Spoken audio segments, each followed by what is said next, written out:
So I got super obsessed on this play to earn thing this week. What was Crypto Cobain saying earlier? Proper made me laugh. Have you guys read a book by Jeff Booth called The Price of Tomorrow? No, sir. It's amazing. It's an amazing book. It's not that long. You can get it in audio book, which is I recommend.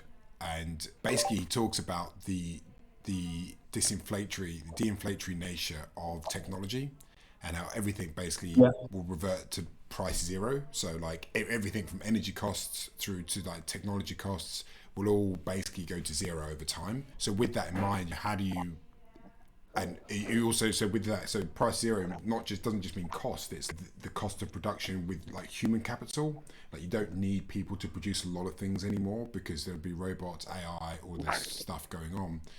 And how do you essentially run an economy when everything is reverting to zero? And I think play to earn can actually be really interesting dynamic in that space, as well as I know people talk about UBI and stuff, and I'm not a fan of UBI for different reasons. I just don't trust enough people with that much power. But play to earn could be a really interesting dynamic on how you divvy up a UBI if you're going to have that sort of thing. So it could get into a UBI type situation. So there's something weird going on, and it's this metaverse thing. It's cryptocurrency generally. The nature of money is being like renegotiated right now. So Shiba Inu at some point had a $30 billion market cap. It's dog money. What does that mean? Like, that is now, like, it's totally feasible in the next year. We could get our dog money with a bit bigger M2, like monetary base, than nation state currencies. Yeah, it's mad, isn't it? That is mad.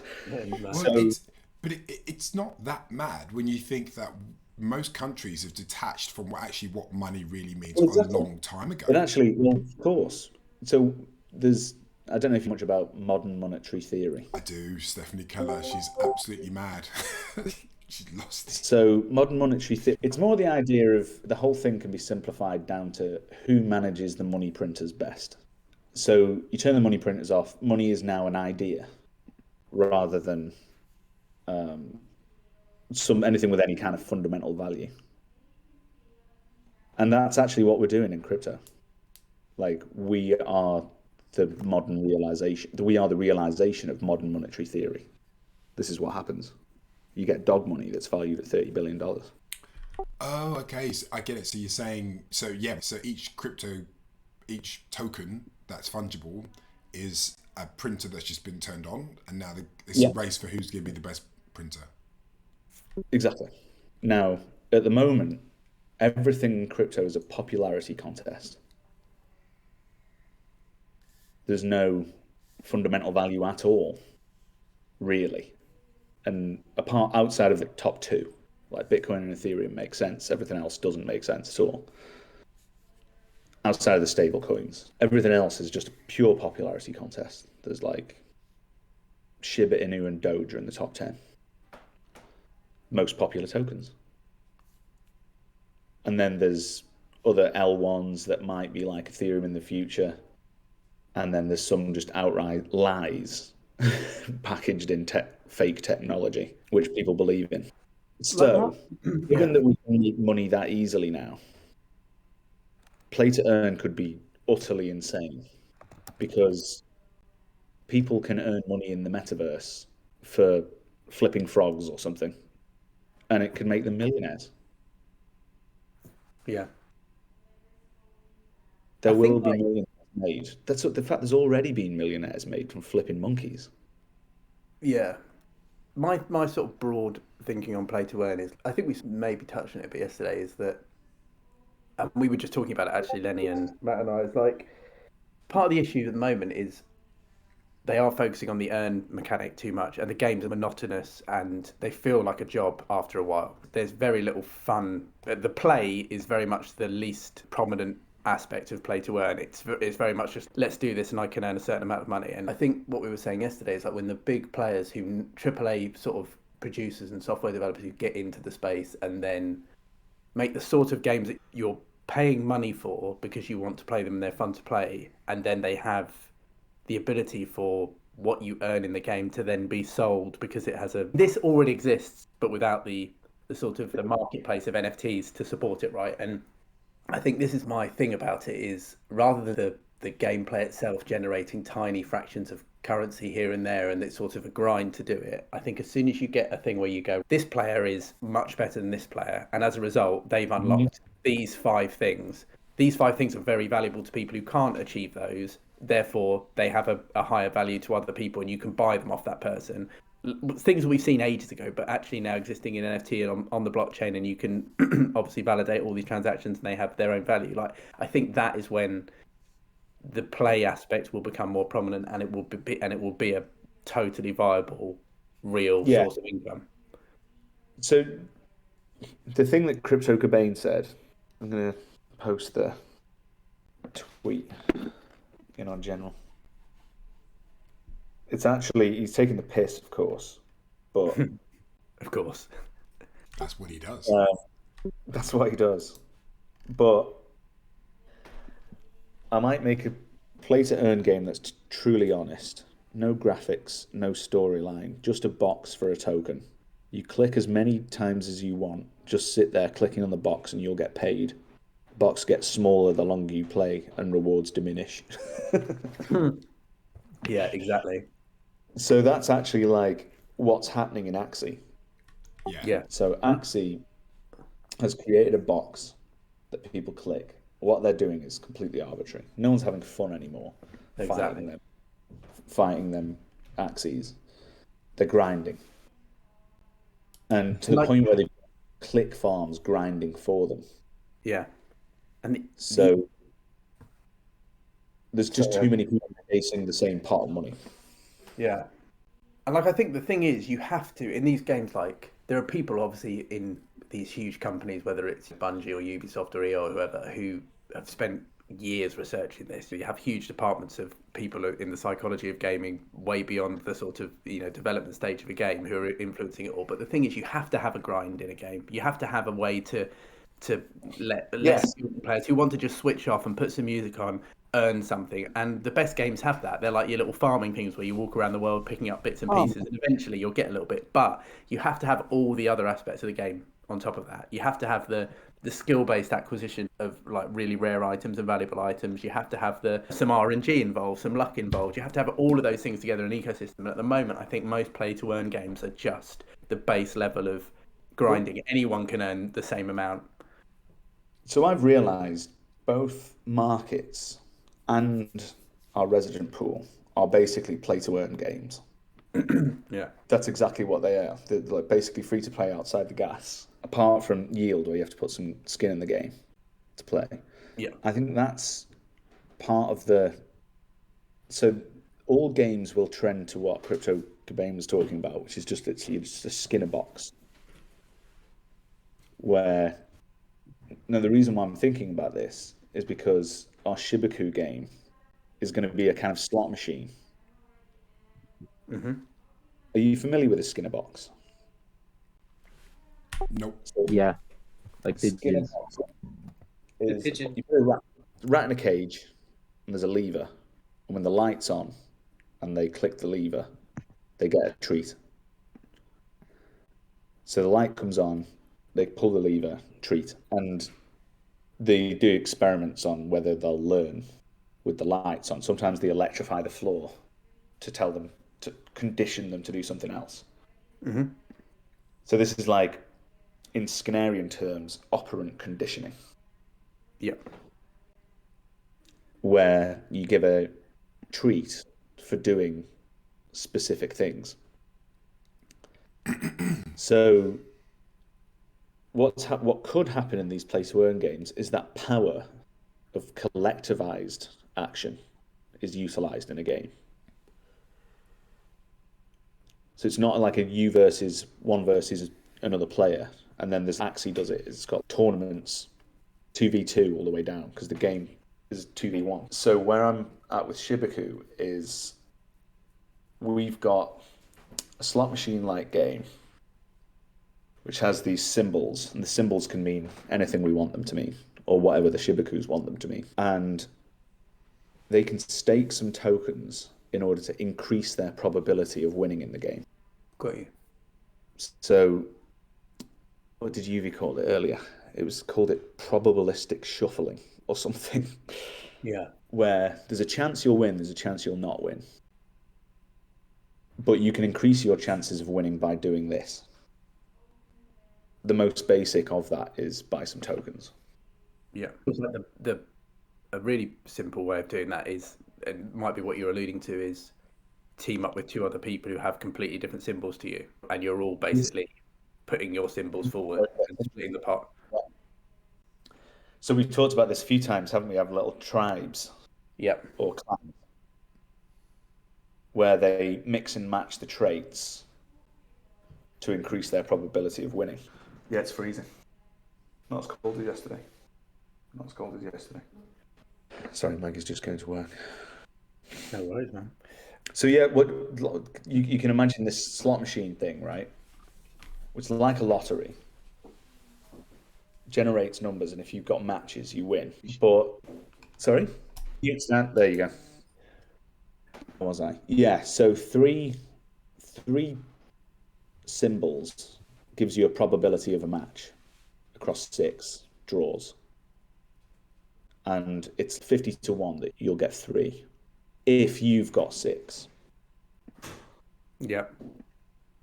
But if you've only got 3 in the game, your probability drops quite. If you hold some tokens, you can increase the number of symbols you can play.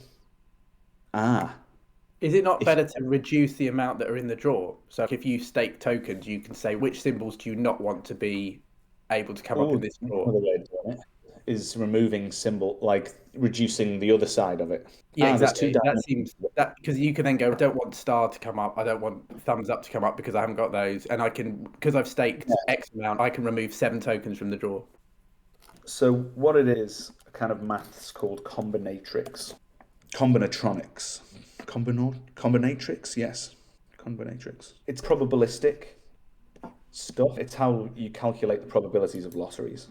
So you're selecting 3 from 49, for example, or you're selecting 6 from 49, and it runs on the factorial of the numbers. So 49 times 48 times 47 times 46 times 45 times 44, all the way to 1. So you get this huge numbers set, the number space you're playing in.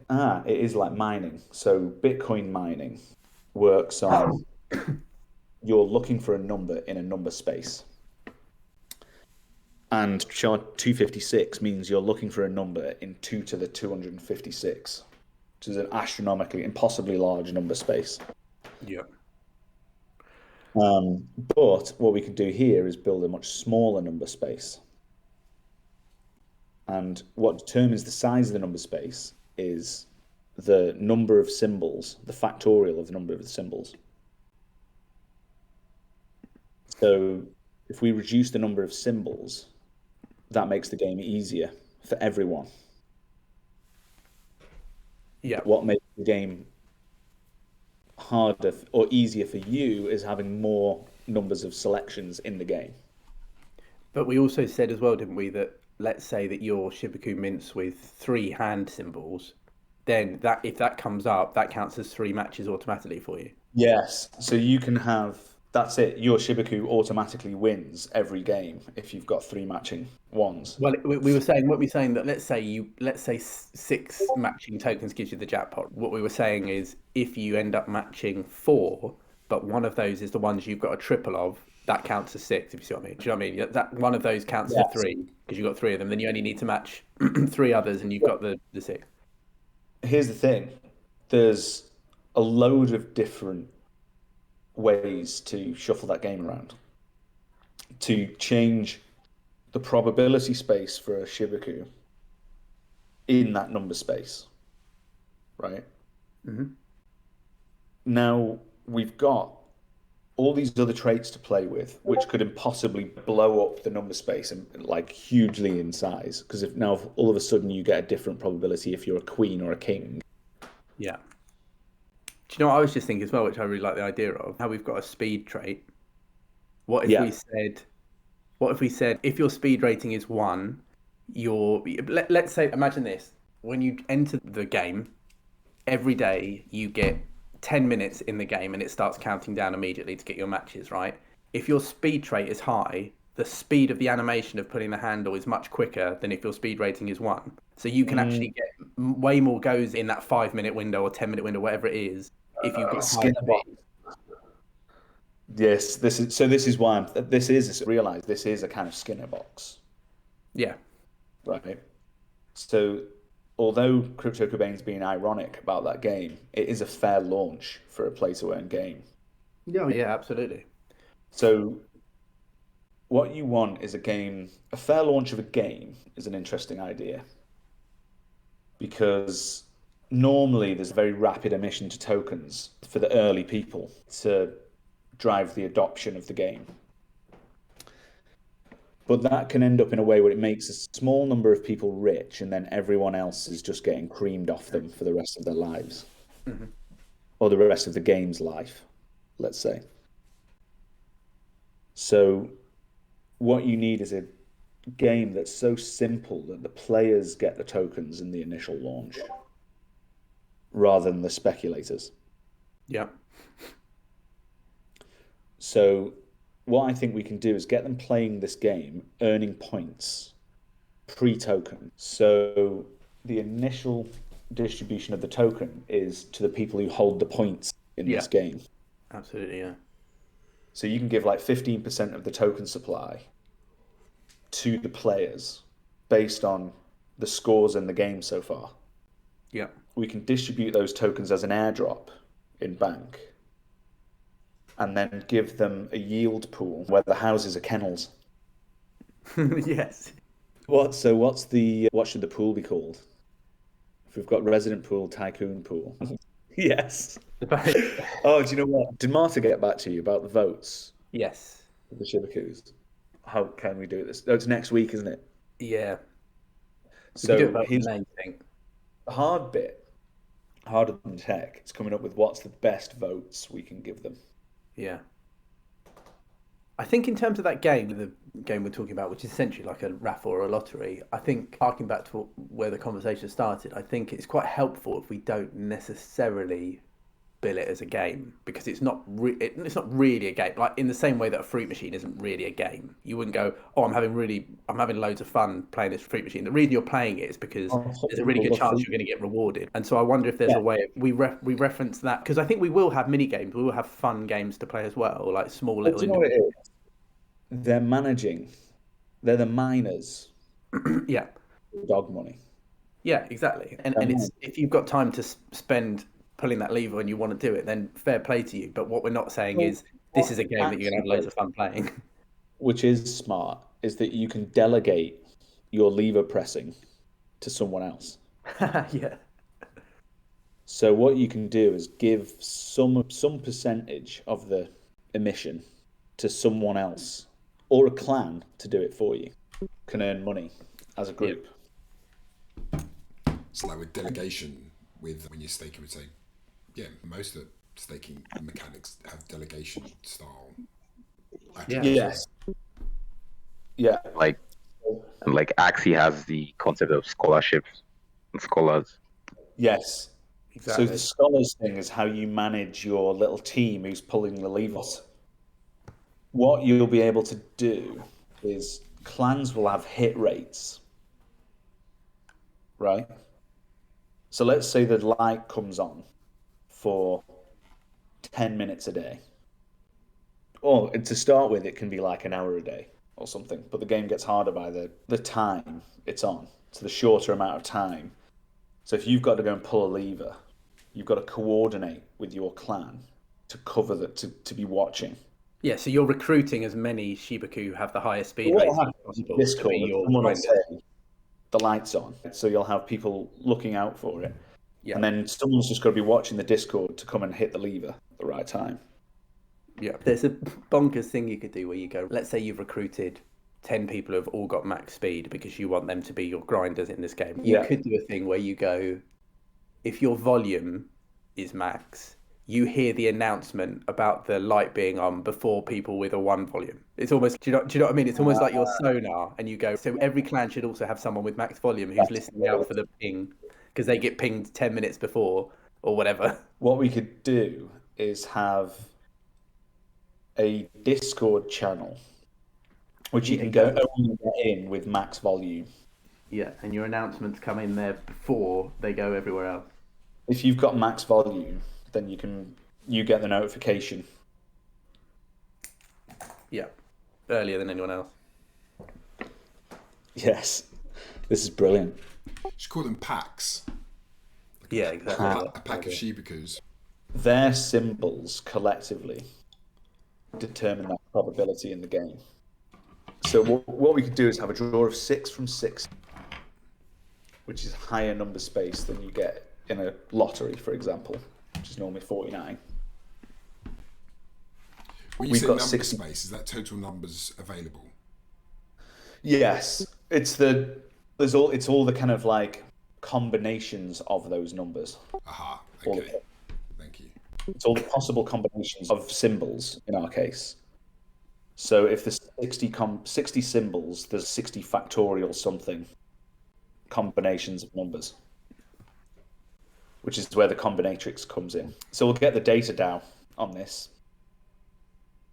because we design the game probability of winning if holding 6 numbers. We can calculate that, but we can also calculate the probability of you winning as a pack. Yeah. And the bigger the pack, the better the chance of winning. But obviously you've got to split the rewards between more people. But you split the rewards between more people. They could have... That could go into the treasury of their mini DAO. And they have to vote to decide how to... So is each pack a DAO? Yes. Mini DAO. Sorry, yeah, mini DAO. Okay. An influence vote. And a treasury to spend. I was just thinking as well, I'm now just going into my normal default mindset of trying to come up with format points, but like, I was just thinking of, have you guys ever played Fall Guys? The sort of Battle Royale silly minigame that people play. I don't know if you've seen it, but anyway, it was very big. I've seen it. So basically they have a game in it at the end where the idea of the game is Battle Royale, but it's all really stupid. It's a bit like Total Wipeout, but a video game. And eventually you end up with 16 people in the final. And one of the games they have is there's like a grid of, say, 40 hexagons all linked together. And as you stand on a hexagon, eventually after 2 seconds, that hexagon will disappear. And so you have to basically stay on that level as long as you can, walking from one hexagon to the other. But there's obviously 15 other people doing the same thing. So all these hexagons are disappearing. And then you fall down to another layer full of hexagons. And you do the same thing, and eventually the one person who manages to survive the longest without falling all the way down to the floor in the pit wins the round. But I was just thinking you could do a thing like that, and I'm sure, I say this with confidence knowing that Somnio and Seb and that lot could probably knock this up.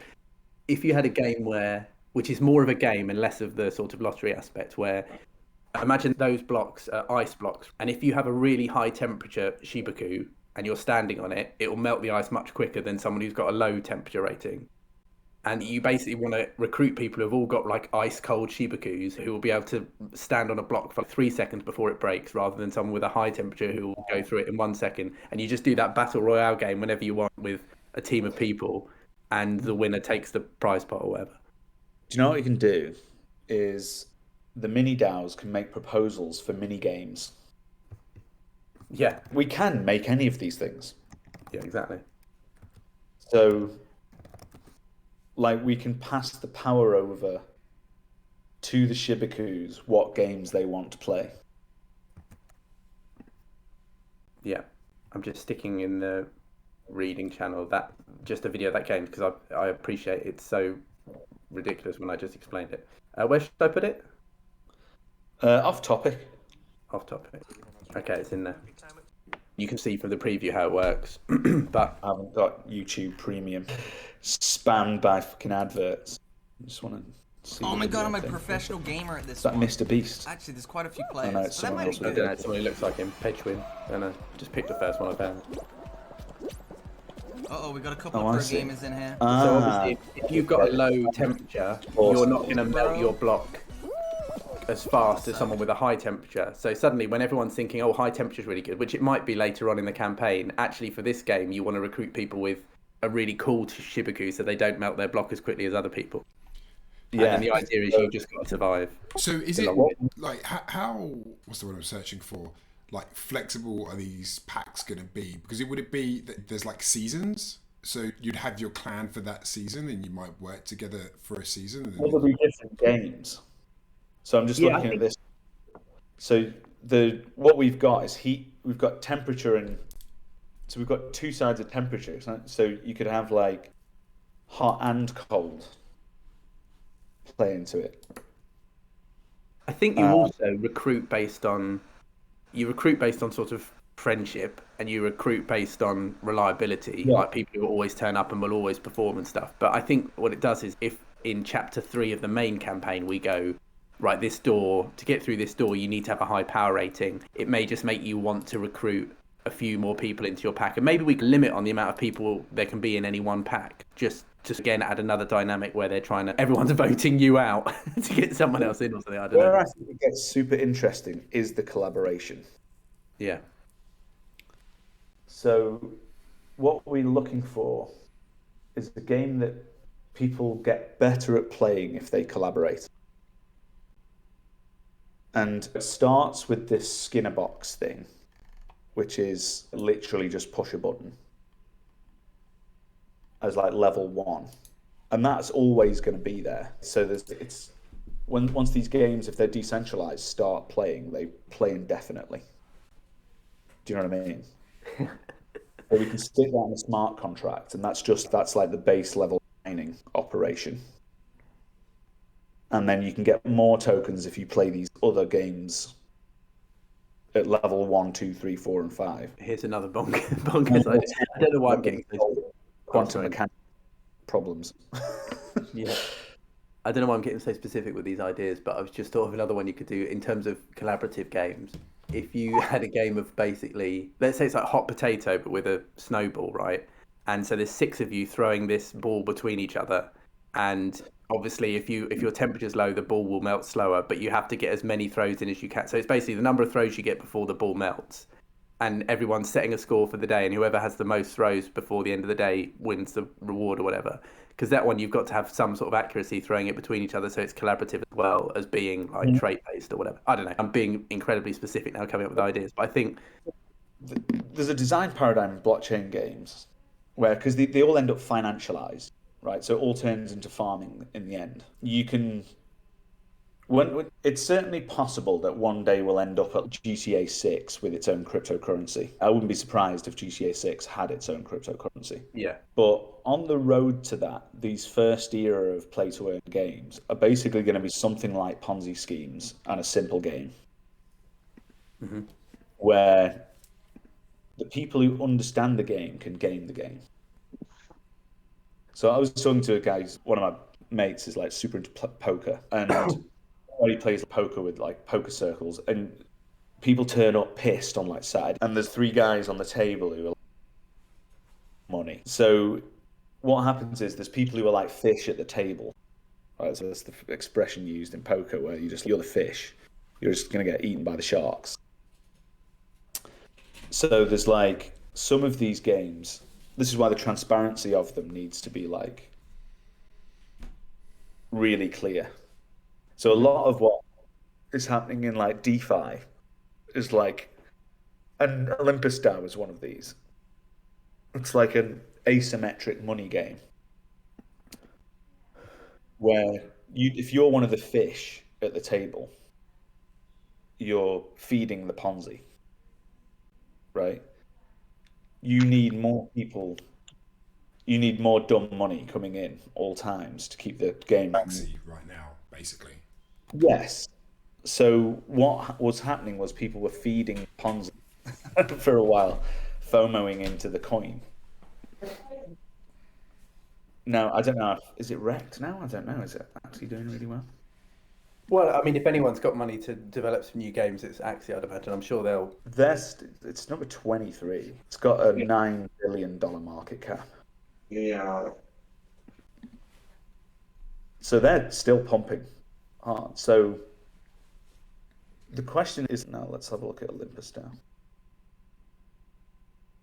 So Axie Infinity is just it's a game, and Olympus DAO is a money game, pure money game. See, this is my theory on it. Is that I think Yeah, doing great as well. I feel like you want, but you do. I think you need some games that are like, let's take that Snowball example or whatever, or the Hexagon game I've just shared. Like, you need games like that which are genuinely fun to play. Where at the end of the day or the end of the window, whichever team has collaborated the best and got the most points will then be rewarded. So you're not just constantly playing it because every time you'll get some coins. You're playing it because it's fun to do and you can actually be really good at it. And then it's your skill that's being rewarded at the end of the day. Like the fun, there has to be some games where the fun is the prominent sort of angle for it, which will then turn into rewards later. But I think you need a mix of all of those types of games and the grind one, pulling and stuff. I'm gonna at the chap who came to talk to us from Temple. Oh, are you talking about the link I sent you, the metaverse I game? want to know if Temple DAO consider themselves play to earn. Good question. I don't know how they respond to that because I suppose they haven't launched a token yet. But I suppose they are. But I don't think they even know what the tokenomics of it would be. They're all iterations of own, right? Where you get some tokens, stake them, and it's a very basic game where it's like who's going to hold on to the tokens for the longest. Is Temple DAO a fork of Ohm? It's doing all sorts of other weird and crazy stuff. It's not an ohm fork. That's one of the first things I asked. But it's inspired by ohm. It's a money game. So this is where the worlds will cross over. Like play to earn is DeFi, whether they like it or not. It's about the economics of the game. And you have to make these things sustainable. So anyone can make a game that burns out in a year or 2 years. Making one that'll run for it. So there's a book called Finite and Infinite Games. Can I ask a question actually?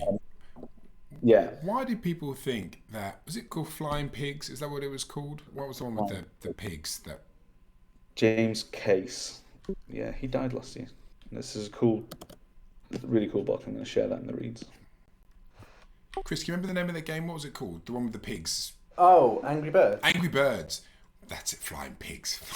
Flip it. I mean, I gave it the most literal name it is. That's what it is. It literally was Flying Pigs. Why? Okay, so I mean, I don't know where that is now, but that was pretty successful for a very long period of time. And, Yeah, man. There's $2 billion movie. It's a $1 billion movie franchise. But the reason that was That's a good winning is game. it was one of the first games I think that sort of had an element of skill and an element of luck and a decent progression and a sort of a lot of depth to it in terms of more levels, but also that you could play on your phone without being hindered by the fact you're playing on your phone. Do you know what I mean? Just imagine Angry Birds with a token economy. that's what I'm thinking. Like something, yeah, that makes sense. Yeah. So this is what you're looking for: is a simple game that's got depth that you can earn money from. That doesn't require the Ponzi to be fed with dumb money forever. What's happening is the players of the game buying the tokens that keeps the economy going, and the number of players playing the game increases. Plus some sort of like incentive. So this is one of the things I picked up from that article is that you need some sort of incentive to spend tokens, and for tokens to be burnt. Essentially, like some sort of deflationary mechanism. It's like Vitalik said this best. He said any token economy needs sinks and holes. Something that emits tokens and something that gets rid of tokens, in and out. Now, without the in, as in why are people buying the tokens to play the game, which is why I'm suggesting this mechanic: hold the tokens to increase your probability. So everything runs on like dice games, like Dungeons and Dragons runs on dice. There's a probability that some event will happen, right? You roll an 8 and this happens. You roll a 6 and this happens. We can use the symbols as our number generation system. And your chances of getting the desired outcome increases based on the amount of tokens you've got. This is your combinatrix thing you were talking about. Well, this is more token economics. It's what's the inflows of the. So every token economy has like a G, and it's like the work that's done. Like, what is the value generated by the network? So the simplest way to look at that is, are people buying the token to use it for its utility? So the utility would be, what is its use in the game? What can you use it for? So the most basic version of that doesn't involve lots of transactions on the blockchain is you just hold some tokens that shapes your probability of success in the game, which is actually much about how society generally works. If you hold a lot of cash, it's then more likely that good things are going to happen to you. Yeah. This is it. I've met a lot of rich people in London. I've never met rich people in my life. And then you meet rich people and they go, have you just been really lucky? Or where's this money? Like, it's like money increases your luck. You're more likely to be in the same places as opportunity. Yeah. Do you know what I mean? It's because Yeah. you're feeding different needs, aren't you? Like economically, like when you're struggling for money, you're higher up Maslow's pyramid. exactly, Right? So yeah. once you've got your shit, so you're not grinding in the factory, bread on the table. Do you know what I mean? You're going to cocktail parties and gallery and all that sort of shit. And yeah, and I think there's like the potential, like what we're doing here can create spaces where opportunities arise for, and they can be anywhere. So one of the interesting things about the place is that it literally fed the families of Filipino people for a year at least. I think apparently it's got down to like minimum wage now. But while the game was running and running effectively, there was real people feeding their families with this. Like that's a cultural phenomenon waiting to happen. It's back to that sort of UBI type It is. potential. Which I like I said, I'm not a fan of UBI for different reasons, but I think it could be inevitable. If it's metaverse money, people are getting their UBI with. That's what I mean. I feel like that's a model I feel could work because it'd be distributed power. It wouldn't be one person deciding you're going to get your money this week because you've been a good boy. It would be because you've done something that has generated economic value in the metaverse. Therefore, And this is the thing. The reason why I said a fair lunch was the crypto Cubanes click this button thing because it works for everyone in the world. You don't have to read the instruction manual, which is written in English. Yeah. You know what I mean? It's deeply unfair that the most of crypto is written in English. isn't that more to do with the fact that English has the deepest scientific language? And I don't research? know if it's. I don't know. I think every language has the expressive to be able to convey it all. It's a very Western centric, like all emerging technology is. Like Silicon Valley is 98% people from all the same place, whereas like crypto is this much more open game. So the way that you need to be able to earn these things needs to be such an elementally simple game that without language, everyone knows what to do. Click the box. Click the box, pull the lever. And this is why, like, this international theory of dog money I've been thinking about is the reason why Shiba Inu works is because it's dog money. I think I tweeted earlier, I'm thinking about the blissful simplicity of money. It's something Yuvi said. He was like, yeah, it's actually blissfully simple. There's nothing behind it. It's just a meme. Do you know what I mean? It's blissfully simple. Yeah, it's just like when you hold it, it's just I'm part of this tribe. It doesn't mean anything. There's Doesn't no mean it. economic mechanisms behind it. It's just like a We're representation in it of I'm together. in this with you. I'm in this with you. So Shiba Inu could be conceptualized as a club with millions that all experience the ups and downs together. Now the problem is Shiba Inu has people in it that can rug the entire game. That guy who's got $5 billion worth of token supply, end the bag, take all the liquidity out of the AMM, rug everything. So fair launches are more important in play to earn games than they are in other cryptocurrencies. In fact, it's just generally important distribution. So like Bitcoin's had this 10-year distribution exercise of people not getting it and going like, I've had several run-ins with it before I bought it. That's the way it's almost fair. There was like 10 years of it just bumbling around at basically no value until all of a sudden it's, I don't know, the 15th biggest world currency now or something. That's a fair launch, but can it ever be replaced again? How do you start a game on day one and everyone's on a level playing field? So the game has to be so simple that everyone can understand it on day one. So that's our target for Shibaku. Yeah. Blissful I think to be fair, we're from the sort of base game we're talking about, that the lottery one with that, it's not, if ever there was a universe where symbols move. But this is the thing, what the creative team have created is a beautiful, it's blissful simplicity of it. Like, the amount of time I've spent looking at Shibaku, there's a lot more than I have. Yeah. So I have to say, I didn't enjoy the film, the TV series Squid Game. I actually thought it was really quite Yeah. bad, but I get why people like it.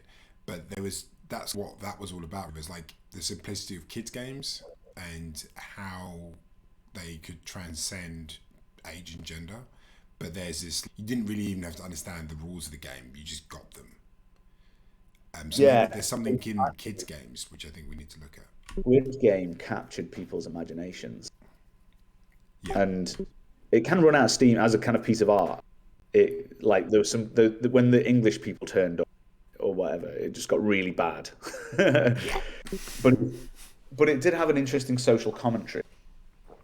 South Korea has a very hierarchical sort of game, right?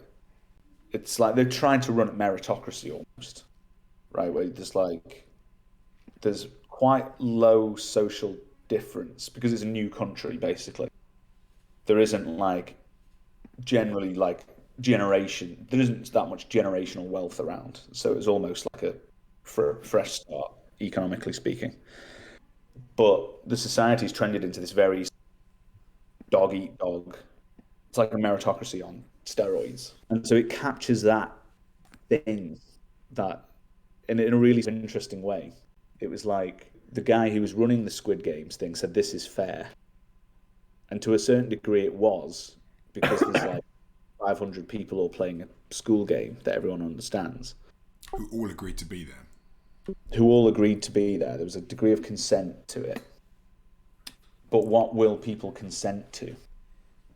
So there was like a really interesting narrative around people will consent to play a lethal game for money. Which happens all the time, like And boxing. it sort of insinuates that the work game, the kind of like life game, is the Squid Game. It's just that. And there's some of these play to earn games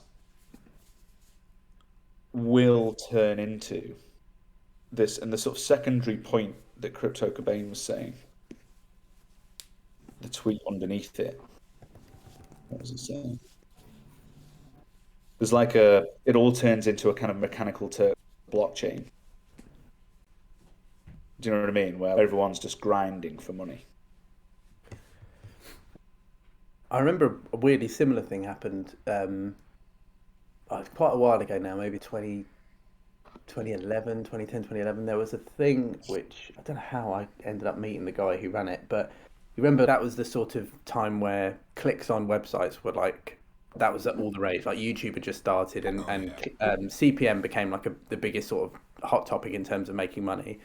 And they developed a site which was literally click anywhere on this site and your pixel that you click on might have money behind it, and so I what they remember would do that. is and they would just have adverts on the page, and then people would just be sitting there click Yeah. click click click click, click all day, and obviously those counted as clicks for the ad thing, so they were getting paid, and every now and again 50 quid would come up, or literally a fiver would come up, 20 quid would come up, and you would just be sitting there all day. The more times you click, the more chance, and that was it. And that was as a prototype form, basically. Yeah. Do you remember? I can give you the prototype of the prototype if you want it. This is going to show my age right here, right now. But do you remember when they used to get the pools that used to come to your house? The guy or girl would come drop off the pools, and you get the image, and you had to draw your X's on the image. For each X you drew, you had to pay like, I don't know, 10p or a pound or something like that. Yeah. And I that did that was with my granddad when I was a kid. I loved it. that was like the prototype for the clicks per minute. That was like the analog. So then the next week they would come back and be like, oh, you didn't get it, but good luck. Here's your next image. Do you remember that, Nick? Yeah. Yeah. And that's like that level of simplicity. That is a simple game that there's no English required for that.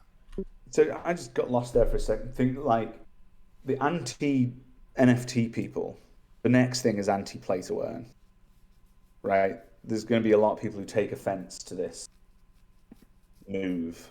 At the moment, it's like game designers who understand games and think if you make this all about money, it's going to turn into some horrible grindy fight. And in their heads, that's just super depressing.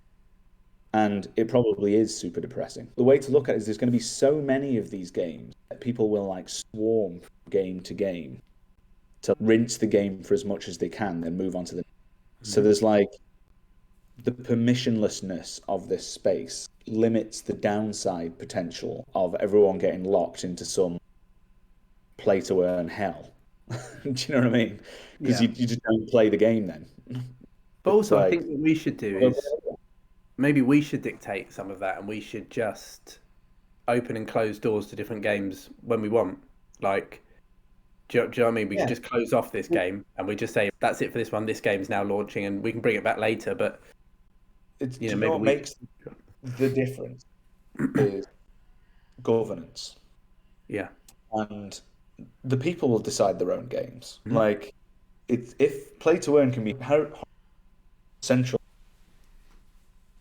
some monetized hoops for people to jump through. But if the games themselves are run by the people, it's a metaverse world governed by the Shibaku. yeah, It's up to the Shibakus where it goes, not us. yeah, Like, exactly. we will be out of control once the Shibakus are in the wild. That's what it's got to be. They decide the policy of the game. They decide what games that they want to see. They'll have their own treasury to be able to pay for it, and potentially a shitload of dog money to figure out what to do with. Would you give them 50% of the dog goes into the treasury? Yeah. That's what they can have. Okay, so Is- I think that's where I got a bit confusing. So each pack in the No, Shibaku, each tribe will have its own currency. right? Yeah, okay, that's right. Okay, cool. And it's a fair launched cryptocurrency with 50% of the tokens in the treasury, and the rest distributed to Shibaku based on how much they've played the game. So talking of fair launch, one of the things in the article they spoke about was the idea of a Dutch auction. It seems to be like the reverse of the auction mechanism that we've put in for auction.vote. Have I got that right? No, we built a new kind of auction. So there's like Dutch auctions and reverse Dutch auctions. Ours is both. It goes up and down. Yep, okay. There's moments where it's a Dutch auction, there's moments where it's a reverse Dutch auction. And there's a supply release dynamic for the tokens. Yeah, an exponential token auction. It's the best name that me and you come up with for it. We should get Ksenia on that. She's good at naming things. Yeah, no, I like exponential token No, auction. it's good. The price goes up exponentially. until there's no buyers, and then it drops exponentially until you find all the people who are willing to pay for it. Yeah, so I'm dying to do one of these auctions again, and I want it to be for doggo money. What should we call the currency? I'm thinking doggo. Ah, that was one of the votes we've got to give them next week, Chris. Yeah, exactly. How many zeros should doggo money have? What should the national currency of doggo land be called? Yeah. They get to choose the money themselves. So I think if we release this dynamic of you can earn cryptocurrency with symbols, and anyone who's been playing Coins of Death will get it straight away.